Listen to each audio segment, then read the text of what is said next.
মুসলমান সালাম দিলাম, সালামের উত্তর হলো না, আবার সালামটা কারে বা দিলাম? মানুষকে তো সালাম দিয়ে আসসালামু আলাইকুম রহমতুল্লাহ, তাই না? তো বলছে রাস্তায় আসসালামু আলাইকুম রহমতুল্লাহ বলে উত্তর হচ্ছে, আর নমাজে কেউ উত্তর দেয় না কেন? আর সালাম দেওয়া সুন্নাত বলে, আর সালামের উত্তর দেওয়া ওয়াজিব, এখানে হয় না কেন? ও মুসলমানেরা, ও মুসলমানেরা, এই কারণে বাবা সালামের উত্তরটা হয় না, সালামের উত্তরটা আপনার মুসল্লি দিতে হয় না। কারণ প্রথম যখন সালাম ফিরালেন তখন ও নামাজের হালাতে আছে, নামাজের হালাতে সালামের উত্তর দেওয়া হবে না। আর দ্বিতীয় যখন সালাম দিলেন নামাজ সমাপ্ত হয়ে গেল, নামাজের হালাতে বাবা আপনার যেন উত্তর দেওয়া হয় না। তবে জেনে রাখবেন আপনার কাছে কিরামান কাতিবিন আল্লাহ পাকের ফেরেশতা রয়েছে, আল্লাহ পাকের ফেরেশতারা আপনার যেন সালামের উত্তরটা দিয়ে দেয়। তবে বলবো কে কিরামান কাতিবিনকে দেখেছেন? কেউ দেখেছেন? কেউ দেখেননি বাবা কিরামান কাতিবিনকে, তাহলে কেউ দেখলেন না, তাহলে কিরামান কাতিবিনকে সালাম দেওয়া হলো না, দেখে সালাম দেওয়া হলো। বাড়িতে আমাদের যখন হুজুরের আসে, আমাদের তালবে ইলমের আসে, মাদ্রাসার আদায় করার জন্য দরওয়াজায় বাড়ি দেয় আসসালামু আলাইকুম, দেয় না? দেয় না বাবা। বাড়িতে তালা লাগানো আছে, আপনার গেট হয়েছে, গেটের চাবি দিয়ে তালা লাগানো থাকলে তালা লাগানো আছে কিনা সঠিকভাবে বোঝা যায় না। দরওয়াজায় মৌলভী সাহেব বলে আসসালামু আলাইকুম, উত্তর হলো না। জোরে বলছে আসসালামু আলাইকুম, উত্তর হলো না। আবার বলছে আসসালামু আলাইকুম ভাই, বাড়িতে কেউ আছেন? আপনার না হলে বলছে মা কেউ আছেন গো, বাড়িতে কেউ নাই, সালাম দেয় না, দেয় না। ও মৌলভী মোল্লারা, সালামটা বাড়িতে দিলেন, কেউ নেই, কে উত্তরটা দিল? প্রশ্ন কোনোদিন হয় না, নামাজে উত্তর নেই, কে প্রশ্নের উত্তরটা দেবে? উত্তর আপনার যেন হলো না। আমার নবী পাক আলাইহিস সালামকে আপনি সালাম জানাবেন, এর জন্য বলছে নবী কি এখানে আছে নাকি? নবীকে কি দেখা যায় নাকি তাই নবীকে সালাম দেব? হ্যাঁ, নবীর জন্য হাজারো প্রশ্ন খাড়া করে, আর আপনি যখন আমার বাড়িতে চাইতে গেলেন তখন আর কেউ নাই, সালাম দিলে কেউ উত্তর দেবে গো? নবীকে হাজির লাগে সালাম দেওয়ার জন্য, আর মানুষকে হাজির লাগে না। এটাই তুমি মুমিন। আল্লাহ বলছে না না না, তুমি আল্লাহর প্রতি ঈমান এনেছি বলবে, আখিরাতকে বিশ্বাস করি বলবে, তুমি তো মুমিন নও। বোঝা যাচ্ছে না? ও মুসলমান আমার ভাইরা, বিরাদারান ইসলাম, আমার নবী পাক আলাইহিস সালাম মুআজ্জান সামাইনা হযরত যাই হোক না কেন, আল্লাহ তাবারক ওয়া তাআলা, আল্লাহ পাক রব্বুল আলামিন এত মহান, এত মহান, আমার নবীর শান এত উদ্দীমান করেছেন। জোরে জোরে বলে সুবহানাল্লাহ। ওই নবী মুস্তাফার প্রতি ছোট্ট করে একবার দারুদে নাজরা পড়ি, আল্লাহুম্মা সাল্লি আলা সাইয়্যিদিনা মাওলানা মুহাম্মদ ওয়া আলা আলি সাইয়্যিদিনা মাওলানা মুহাম্মদ সাল্লাল্লাহু আলা মুহাম্মাদিন সাল্লাল্লাহু আলা মুহাম্মদ হরদম সবা সে নিকালো, পাক নামে মুহাম্মদ হরদম সবা সে নিকালো, সফিয়ানা মুহাম্মদ সাল্লাল্লাহু তাআলা আলাইহি ওয়াসাল্লাম। নবীকে নিয়ে আর একটু কোরআনে যাই নাকি বলছেন? আপনাদেরকে খারাপ লাগছে? হ্যাঁ, আর একটু কোরআনের দিকে লক্ষ্য করি। কোরআনকে জিজ্ঞাসা করব নবীর শান সম্পর্কে, আর একটু নবীকে কোরআন বলবে, খুঁজলেই পাওয়া যাবে। কোরআন পড়তে হবে বাপ, কোরআনকে দেখতে হবে, শুধু ঘরে রেখে দিলে তো হবে না, নাকি বলেন? হ্যাঁ, আমরা শুধু রেখে দিয়ে কথা বলি, ওই দু চারটে কিতাব এখান থেকে ওখান থেকে কিনে এনেছে, আর শুধু ফতোয়াবাজি। নামাজ নাই, রোজা নাই, হজ নাই, জাকাত নাই, কালেমা নাই, জিকির নাই, আজকার নাই, অসুর নাই, ফিতরা নাই, মাদ্রাসার প্রতি ধ্যান নাই, ফতোয়াবাজি, করলে হবে না, করলে হবে না, এ খাওয়া হবে না, ও খাওয়া হবে না, ফতোয়ার শেষ নেই, আর আমলে কিছু নেই। হ্যাঁ, নবীকে চিনুন, নবীকে। কবরে কটা প্রশ্ন হয়? চারটে হয় না কেন? হ্যাঁ, কবরে কটা বললেন? চারটে হয় না কেন নাকি? আপনারা জানেন না? শুনেন তাহলে, আল্লাহ তো অবশ্যই জানেন। হ্যাঁ, মুসলমান মানুষের আপনার আমার জন্য 5টা জায়গায় পরীক্ষা হবে। কটা বললাম? 5টা জায়গায় পরীক্ষা হবে। আর যারা কবরে চলে গিয়েছে ওদের 2টো হয়ে গেছে, আরো 3টে বাকি আছে। মানে টোটাল মানুষের 5টা জায়গায় পরীক্ষা। তবে কবরে 3টা কেন হয়, 4টে কেন হয় না? কিংবা 1টা 2টো হতো, 3টেই কেন হলো? খুব গুরুত্বপূর্ণ কথা এবং জানার দরকার। আমাদের নামাজি সমাজের মানুষ অধিক কিছু থাকবে, দেখবেন তারা ছিটকে যাবে। নামাজ রোজা হজ যাকাত করার পরেও কবরে গিয়ে ছিটকে যাবে না। কেমন করে? আল্লাহর কোরআন বলছে, মুসলমান সূরা বাকারার 155 নম্বর আয়াতে যেমন বলে, ওয়ালা নাবলুওয়ান্নাকুম বিশাইইম মিনাল খাউফি ওয়াল জু'i ওয়া নাকসিম মিনাল আমওয়াল ওয়াল আনফুসি ওয়াস সামারাত ওয়া বাশশিরিস সাবিরিন।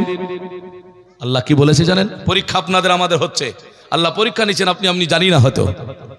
জান্নাতি বাগান, জান্নাতি মাহফিল, অনেক মানুষ বাইরে আছে, এখনো বাজার ঘাটে ঘুরে বেড়াচ্ছে, আছে না নাই? তাহলে আল্লাহ আপনাকে ভালোবেসে মোহাব্বত করে দুনিয়ার সমস্ত গুনার কাজ থেকে দূরে থেকে আল্লাহ আপনাকে এখানে নিয়ে এসে হাজির করে দিয়েছেন। আল্লাহ বলছেন তোমাদের আমি পরীক্ষা করব। তো বলে কি কি পরীক্ষা করবে? ক্ষুধার্ত দিয়ে, ভয় দিয়ে, ফল ফসল ফুল বিনষ্ট করে নষ্ট হয়ে যাবে। আল্লাহ পাক বলছেন তাতেও যেন আমার বান্দারা ধৈর্য ধারণ করে। জোরে বলি সুবহানাল্লাহ। আমের মুকুল হয়েছে, ফল নাও হতে পারে, এরকম আমাদের দিন গিয়েছে না যায়নি? গিয়েছে। তার মানে আল্লাহ পরীক্ষা করছেন। 1 নাম্বার 2 হলো কবর। নবীকে বোঝাবো কবর। কবরে প্রশ্ন হয় মান রাব্বুকা মা দিনুকা মা কুনতা তাকুলু ফি হাক্কি হাজার রাজুল। 3টেই কেন হলো? 1 নাম্বার প্রশ্ন হলো মান রাব্বুকা, তোমার রবকে বলো। আপনি বলবেন হুজুর আমরা শিখে রেখেছি বলে কি রব্বি আল্লাহ। ভালো কথা। বলুন আমাদের সমাজে এক আল্লাহকে মানলেই হবে, আর কাউকে দরকার নেই, বলে না? বলে না? বলে না? এক আল্লাহকে মেনে যদি জান্নাত পাওয়া যেত তাহলে আর কবরে আর দ্বিতীয় প্রশ্নের দরকার ছিল নাকি? দরকার ছিল? উত্তর দিয়ে দিতেন রব্বি আল্লাহ। ফারিস্তাকে বল ভাই একবার জিজ্ঞাসা হলো মান রব্বুকা, রব্বি আল্লাহ বলে দিলাম না, আবার কি জিজ্ঞাসা করছো? বলে কেন? মা দিনুকা, তোমার ধর্ম কি বলো? বলতে পারবেন এই ধর্ম টর্ম আবার কি? আমি এক আল্লাহকে মেনেছি, হয়ে গেল? কবরে গিয়ে বলতে পারবেন সব ধর্ম ঠিক চলবে? এর জন্য আগে বলেছি হবে না। এই কারণে বাবা আপনার আমার জন্য 2 নাম্বার প্রশ্ন আসলো। যারা বাবা এক আল্লাহকে মেনে আর কাউকে মানতে চাই না, আর কাউকে আপনার যেন বুঝতে চাই না, কাউকে আপনার যেন স্বীকার করতে চাই না, আমার আল্লাহর নবী বলেন না না না, তুমি এক আল্লাহকে শুধু স্বীকার করে জান্নাত পাবে না, পাবে না। এর জন্য তোমাকে 2 নাম্বার প্রশ্ন করা হবে, আল্লাহকে মানার পরে পরে তোমার ধর্মটা ঠিক আছে কি না, নাকি তুমি সব ধর্ম এলেছো খেলেছো কুদেছো বেড়েছো? হ্যাঁ, হবে না।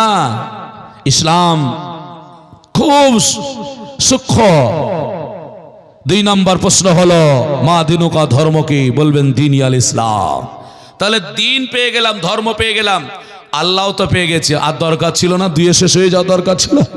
আমাদের সমাজের মানুষ ধর্ম পেয়ে গেছে, আর দরকার নেই, নবীকে না মানলেও হবে, ও তো মানামানির কি আছে? ও আমার ভাইরা গো,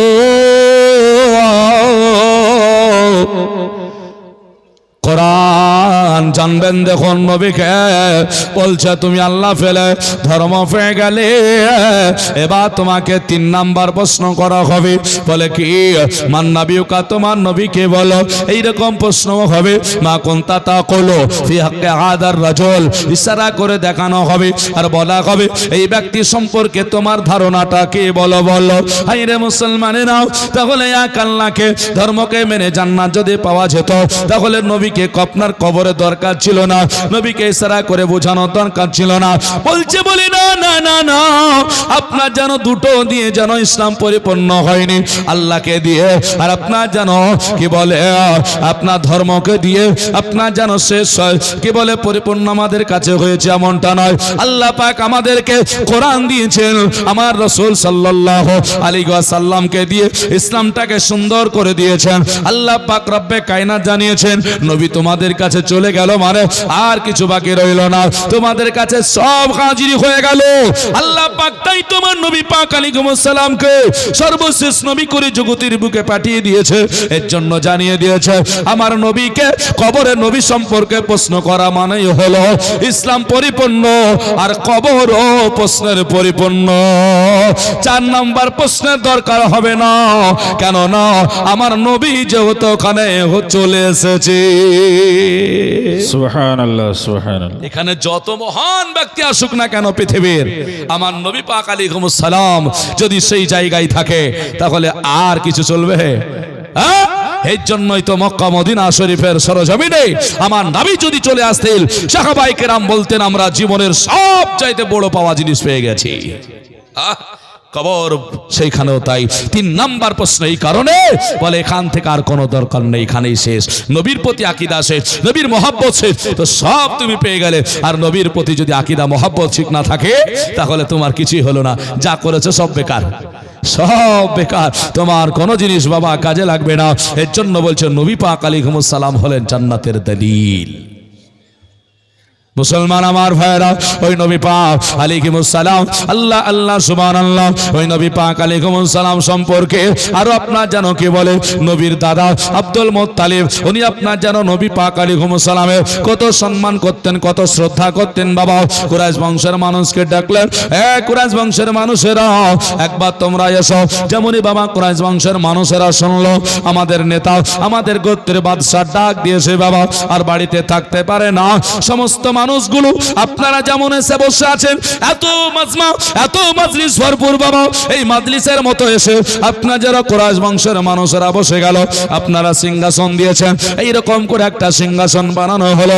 কারণ হলো কুরাইশ বংশের মানুষেরা তারা মনে করেছিল বলে আমাদের কাজকে আমাদের নেতা বাদশা ডেকেছে মানে আমাদেরকে ভাষণ শোনাবেন, আমাদেরকে বক্তব্য শোনাবেন, আমাদেরকে কোন বয়ান দেবেন, এই জন্য সিংহাসন তৈরি করে রাখা হলো। আল্লাহ আল্লাহ সুবহানাল্লাহ আব্দুল মুত্তালিবের জন্য তৈরি হলো। কিছুক্ষণের মধ্যে দেখা গেল আমার দয়ার নবী রাহমাতাল লিল আলামিন, আল্লাহ যারা জান্নাতের আপনার যেন দলিল বানিয়েছেন, ওই নবী আমার এসে সিংহাসনে বসে যায়। যেমনই বাবা নবী সিংহাসনে বসে গেলেন, আপনার যেন জনগণ বলতে আরম্ভ করলো ওগো বাবু তুমি নেমে যাও। কারণ সেই সময় নবী পাক আলাইহিস সালামের বয়স ছিল মাত্র 8 বছর। বাবু তুমি নেমে যাও, নেমে যাও, ওটা আমাদের বাদশার জন্য, আমাদের বাদশা বসবে, আমাদের বাদশা ওখানে করে আরাম করবে, তাই নাকি বলে নবী আমার নামে নাও। নবী মুচকে মুচকে হেসে যায়। আল্লাহর হাবিব সাল্লাল্লাহু আলাইহি সাল্লাম রইলেন, কেউ বলছে ওকে নামিয়ে দে, কেউ বলছে না ওকে আপনার জানো বসতে দে, কেউ বলছে না না না ওটা তো আমরা জানি আব্দুল্লাহ আমাদের নেতা বাদশার পোতা, আমাদের বাদশায় যেটা ভালো সেটাই করবে। কিন্তু ধারণা ছিল আব্দুল মুত্তালিব যদি চলে আসেন মোহাম্মদকে হাত ধরে নামিয়ে দেবে, আর তা না হলেও বকানিটা অন্তত দেবে। বাদশার জায়গায় ছেলে বসে গেছে, বক্তার জায়গায় যদি একটা ছেলে উঠে বসে আপনারা বলবেন না বাবু নেমে যাও রে নেমে যাও, এটা হুজুরদের জন্য, ওখানে বসা হবে না। সবাই তাই বলছে, আর ছেলে নামে না। নবী হাসছেন, কিন্তু হলো কি ধারণা হলো থাক হুজুর এসে আপনি বকানি দেবে নেমে যাবে। দেখা গেল আব্দুল মুত্তালিব গুটি গুটি পাই হুজরাখানা থেকে বেরিয়ে আসছেন, আর যেমনই কাছাকাছি চলে এসেছেন সন্নিকটে, নাবির চোখ চলে গেছে দাদার দিকে, দাদার চোখ চলে এসেছে নাবির দিকে, দুজনের চোখে চোখ পড়েছে, মহব্বত বেড়ে গেছে। জোরে বলা যাবে না? সুবহানাল্লাহ। গাড়ি চালাচ্ছেন, বাইক বাড়াচ্ছেন, চলে যাচ্ছেন, তো বাইকে যদিও চলে যান এমার্জেন্সি, তো যদি পরিচিত মানুষ হয় অন্তত ইশারাটুকু হয়, হয় না? তার মানে কি অন্য কেউ দেখলে এদের মহব্বত আছে, পরিচয় আছে। চোখে চোখ পড়েছে, দুজনেই মুচকি হাসছেন। মুচকি হেসেছেন মানে অবাক হলেন সবাই, ব্যাপার কিছু আছে। আব্দুল মুত্তালিব করলেন কি, সবার ধারণা ভুল হয়ে গেল। আব্দুল মুত্তালিব উনি আস্তে আস্তে এসে ওই সিংহাসনে না বসে আপনারা যেমন বসে আছেন ওই রকম নিচে বসে গেছেন। জোরে বলবেন না সুবহানাল্লাহ। সম্মান করছেন দেখেন। সবাই বলল হুজুর আপনার জন্য সিংহাসন, আপনি চলে যান, আপনি ওখানে বসবেন, এখানে নয়। তখন আব্দুল মুত্তালিব বলছেন, আচ্ছা বলো তো ওটা কার জন্য বানিয়েছিলে? বলে হুজুর আপনার জন্য। বলে কেন? বলে হুজুর আমাদের বাদশাহ নেতা আপনি, আমাদের গোত্রের নেতা আপনি। তাই নাকি? বলে হ্যাঁ। বলে আমি তোমাদের গোত্রের নেতা, বাদশাহ আমি, আমার জন্য সিংহাসন হলো, আর যেটা বসে আছে ওটা কে বলো তো? বলে হুজুর আপনার নাতি, আপনার পোতা। আব্দুল মুত্তালিব বলল, বলে শোনো গো, ওটাকে তোমরা আমার পোতা বলে জানো, ওটা আমার নাতি বলে জানো, তবে তোমরা এটা ভেবে নিও না ওটা আর কেউ নয়, আর কেউ নয়। আমি আব্দুল মুত্তালিব আমি জানি এক এক করে করে ওনার আব্বা জান যখন ওরে মায়ের পেটে 6 মাসের দুনিয়া ছেড়েছে, শুধু তাই নয় 6 মাস 6 বছর 1 মাস বয়স পার হতে না হতে ওনার আম্মা জান ওনাকে ছেড়ে চলে গিয়েছেন, দুনিয়া ছেড়ে দিয়েছে। তারপরে আমার কোলে পিঠে মানুষ হয়, আমি 2টা বছর এই কোলে পিঠে করে ওনাকে নিয়ে ঘুরে বেড়াই। আমি যখন খেতে বসি ওনাকে খেতে দিই, আমি যখন ঘুরতে যাই ওনাকে নিয়ে যাই, আমি যখন ঘুমাই এই বুকখানাতে ওনার মাথাটা থাকে, উনি ঘুমান। শুধু তাই নয়, এই মোহাম্মদ আমার পোতা নাতিকে নিয়ে আমি যেন আদর করি। তোমরা জানো এটা বাংলাদেশ, পাকিস্তান, ইরাক, ইরান নয়, এটা আপনার তুর্কিস্তান নয়, এটা আফগানিস্তান নয়, চীন নয়, ইউক্রেন নয়, রাশিয়া নয়, আপনার তুর্কি নয়, এটা পৃথিবীর এমন কোন জায়গা নয়। জেনে রেখো মুহাম্মদ সাল্লাল্লাহু আলাইহি ওয়াসাল্লাম আমার পোতা, আমার নাতি আজ যে সিংহাসনে বসে আছে, আমি একটা গুরুত্বের বাদশার জন্য আমার সিংহাসন হয়েছে। আর মুহাম্মদ যে সিংহাসনে বসে আছে ওই মুহাম্মদকে চিনো, মুহাম্মদ হলো সারা জগতের বাদশা। সুবহানাল্লাহ সুবহানাল্লাহ।